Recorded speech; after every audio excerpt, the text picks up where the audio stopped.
I did it 6 episodes in 1 month. Pretty impressive for me.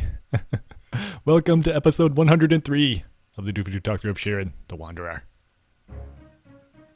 Hey Wanderers, I'm back. This episode, definitely not gonna waste any time. I'm gonna get to the topic right away. Fancy Shield. Again, I think last episode I talked about all the mistakes I'm making. If I really wanted to play this run for real, I would hang on to that Fancy Shield because it's worth a lot of Gaitins, and I want to have enough Gaitins to buy a Strengthening Jar if I find one in a shop. But I don't really care in this run. I'm just, this run is going so well that I know. There are a few runs I've played where I have never ever found a single Strengthening Jar. I don't know if they got weedified or destroyed by a tank, or they're just luck of the draw, one never showed up. But that is very, very, very rare. In the vast majority of Phase Final Puzzle runs, there are multiple Strengthening Jars along the course of the run, as long as you just protect them and find them. I don't know, that might have been a little bit too stupid. If I had gotten rice balled by that Wraith, this run could be over. So this run is not in the bag, but as soon as I find a Strengthening Jar, I'll try to play a little more carefully, and I think I'll have it. So we'll see. Last episode I found a Venting Jar, so I know the next jar I find is going to be a 50% chance. Oh, we defied my Procrastitron item bandits. That has happened to me before. I've found a Strengthening Jar and an item bandit. We defied it in a hallway. Oh, it makes me so mad. So there's always something that can happen. There's some possible sequence of events that can take you out in Shiren the Wanderer, no matter how well a run is going. So I'm not out of the woods by a long shot. But so far, so good. You know what? I am going to pick up this Fancy Shield. I convinced myself with that inner monologue. I'm like, you make a good point, Doofy. You should pick that up. So I'll bring it with me. Ooh, so I cannot one-hit Dragon Heads because they're not flying. But that Dragon Killer Meld's still coming in handy.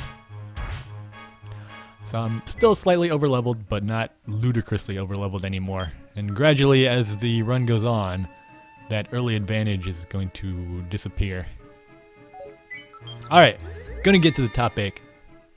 I already said the first 2 life lessons from Shiren the Wanderer. Life is difficult and learn from your failures. Third lesson from Shiren the Wanderer is do your research. I remember having trouble in Phase Final Puzzle, and I did some research. I went to the wiki, the Shiren wiki. I went to the GameFAQs board, asked some of the veterans about how to play. I looked online. There's a couple good articles about roguelikes, because I had never played a roguelike before, and I was having a lot of trouble. I died on the Tainted Insect floor, and I had an Armor Ward plus 30 and a Katana plus 30, and a lot of Kairos, and I still died. And I was like, why is this game so hard? I don't understand. And then I finally understood after reading a little bit and doing some research. Oh, roguelikes, you gotta play them a little differently. I keep abandoning this Fancy Shield and then picking it up. I'm like an abusive parent. You better behave yourself, Fancy Shield, or I'm just gonna set you down on the floor, walk away, and never come back. Alright. Item bandits. Weedifying items. I got 2 Death Angels attacking me. If I didn't have this Air Slayer meld, that could have been a deadly situation. But still, I gotta get my HP up a little bit. So, yeah, it's important to do your research when you're trying to beat Phase Final Puzzle.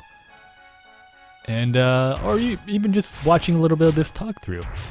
And, on topic of doing your research, since you have done your research by listening to this talk through, I will reward you with some information that you might already know.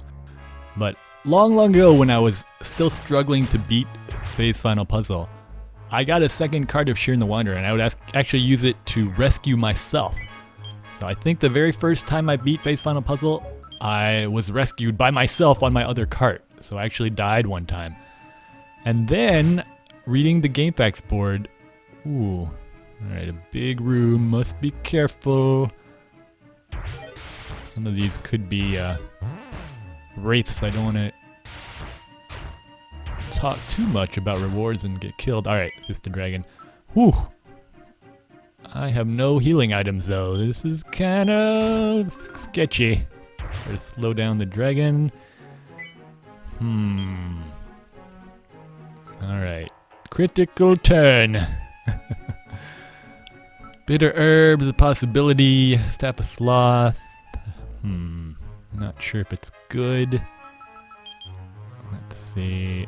I think I'm just going to doppelgang this Death Angel.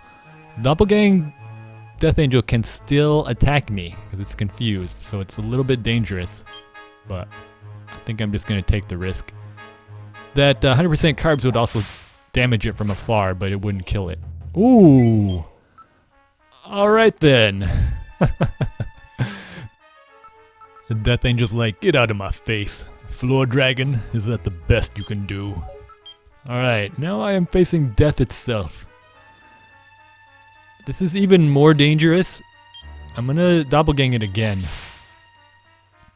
I have to be super careful. I think I should be able to get it. Whew. If it had attacked me then, I don't know. I think I could have taken it, but they're really strong. Alright. Death Master out of the way. This is still a risky situation. All it would take is even a regular landmine would get my HP so low that things would be a little bit risky. Oh, I forgot. We defied all the loot. Alright. I said before, this is my favorite time to play Shiren the Wanderer. When you have no healing items and you just know you have to be on your toes or else you could be killed. My HP is pretty good now, so I think I'll be alright. I'm actually going to check this column one space away from the wall. That'll give me a little bit of extra time. Ugh. If a Death Angel comes out of the wall. So, I'll be a little more cautious than usual, just because I don't have any healing items. Just want to be careful. Alright, Doofy. Check, pause, step. Check, pause, step. Cannot afford to be nonchalant. What was I saying? Oh, yeah. So, in the course of looking at the GameFAQs board, I came across a user, Specode, S-P-E-K-O-D-E, who made a rescue password generator. He reverse engineered the password system so that you could just put in your rescue password and you would automatically get a corresponding password so that you wouldn't have to wait for someone to rescue you in a really deep rescue. You just make your own password. And I actually used that. I didn't use it in the beginning when I was learning because I thought it was a crutch, but I used it when I was looking for a seed of ill luck. I used that rescue password generator to give myself 3 extra lives every run, and that's a big help. That helped me find my first seed of ill luck really easily. And then the site went down after a while, and I mentioned it to someone on the GameFAQs board several months ago. I think it was Nerthing.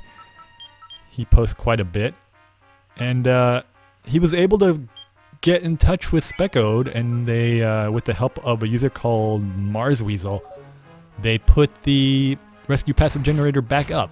So if you're playing Phase Final Puzzle for the first... Oh. Alright, please don't. I probably should have used an item on that guy. He could have we-defied something sweet. But I took my chances. If you're playing Phase Final Puzzle for the first time and you feel like it's too difficult, too frustrating, permadeath, you get really far, you die, and you just don't feel like playing again, I will post a link, or you could just go to the GameFAQs board, but I'll post a link to the rescue password generator. That gives you 3 more lives. It makes it feel like more like a regular video game with lives, and revival herbs are like extra lives. So you'll have 4 lives to beat Phase Final Puzzle. If you've been watching this talk through and you've been paying attention, you are good enough to beat Phase Final Puzzle in 4 lives. I guarantee it. 4 lives is a lot. So, yeah, I'll go ahead and post that just to reward you for doing your research. Shiren the Wanderer. Alright, test out these items. I got another Master Sword to put in a possible strengthening jar. That's sweet.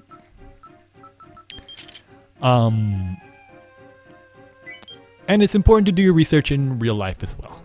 Alright, what's the next life lesson from Shiren the Wanderer that applies to life in general?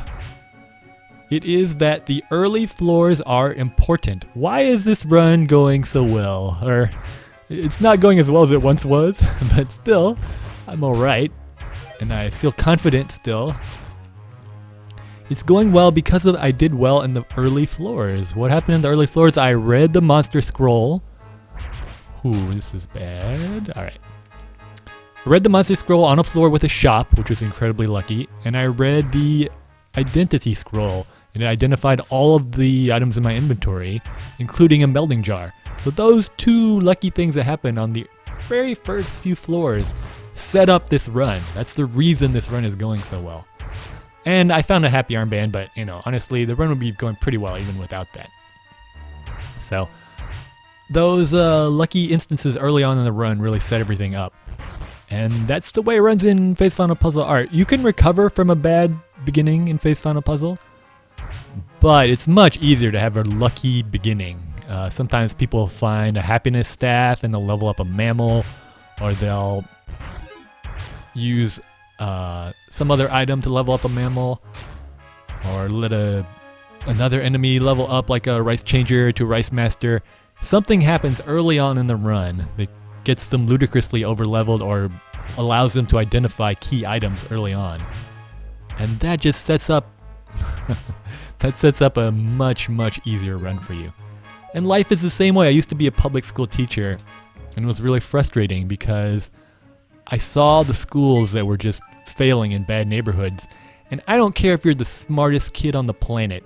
If your school is horrible and the teachers are poor quality or they aren't dedicated, your school has no resources, you don't have good textbooks, all the kids around you don't pay attention, you don't feel safe around the neighborhood, you get no support at home, your parents don't pay attention to you, or they don't have time to pay attention to you because they're working all the time, or they're not in the house. It's just, ooh, evasive shield. That's important to meld, so I'm glad I got one of those. It doesn't matter how smart you are. You're going to have a really tough time in life. And there are people who recover, and Republicans and Libertarians are really fond of telling these Horatio Alger stories of, yeah, your life is tough and life can be unfair, but if you just try hard and keep a positive attitude, eventually, you're going to make it. Religious people are like that too. God has a plan for you. Life is tough, but it's alright, just hang in there and things will turn around. Is it important to work hard and have a good positive attitude? Yes, those things are important. You don't want to just be a leech and just wait for everyone to help you out. But you have to keep in mind, if you just don't have a good beginning in life, life is very, very difficult. I'm not a big fan of Bill Clinton, but his statement or quote about people being born on third and thinking they hit a triple, that applies to a lot of people. They forget or they never realize how difficult it is when you don't have a lot of money or a lot of opportunity. It's harder to make things work for yourself. I think that's common sense, but apparently a lot of people don't really understand that. Alright, finally, I'm not stepping on traps. So that would be my fourth life lesson from Shiren the Wanderer. Just remember, if you have kids, give them a good, strong foundation. Listen to them, teach them, expose them to different people and different opportunities, and if they have a good beginning in life, it's going to make the rest of their life a lot easier. Frederick Douglass has one of my favorite quotes. It's easier to build strong children than to repair broken men, and that is true. Alright, what am I on? Floor 30. I'm almost a third of the way through Phase Final Puzzle. I'm going to go ahead and save on floor 31, and I will see you. No, wait, next week I'm going to take a break. I'll upload the next episode in my Bufu's Cave Run. It's about the Super Nintendo generation. Alright, see you in a couple weeks. Goodbye. If you really want to hear about it, the first thing you'll probably want to know is what happened on floor 1 and what this lousy dungeon was like, and how I identified my melding jar before floor 3 and all that David Copperfield kind of crap. But I don't feel like going into it, if you want to know the truth. Floor Dragon, is that the best you can do?